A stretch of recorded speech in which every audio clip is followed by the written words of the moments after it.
නමුත් කෙටි වේලාවකින් අනුශාසනාවක් කළ යුතු නිසා විශාල දායක පිරිසක් ඒ දායක පිරිස අතර වැඩිහිටියෝද තරුණ පිරිසද කුඩා ළමයිද විශාල දායක පිරිසක් අපට දකින්න ලැබුණා. පෙරහැර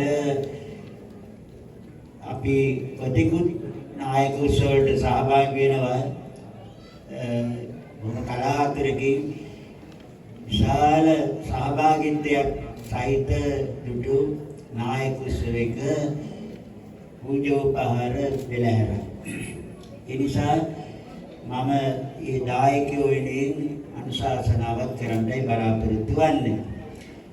අපේ හාමුදුරන් වහන්සේ නමක් සිහිපත් කරා නායක හාමුදුරුවෝ අනුශාසනාවක් කරනකොට අපේ උඩරට අමරපුර නිකාය වෙනුවෙන් අනුශාසනාවක් පවත්වන්න කියලා. ඉතින් හාමුදුරන් වහන්සේලා වෙනුවෙන් මේ අනුශාසනාව පැවැත්වුවොත් ගිහි අනුශාසකත්වයට මට වෙලාව මදි නිසා ඒ පැත්ත අමතක කොට දායකයෝ ගැන හිතලා මේ අනුශාසනාව පවත්වන්න. අපේ පින්වතුනි දායක පින්වතුනි ඔබ දන්නවා මේ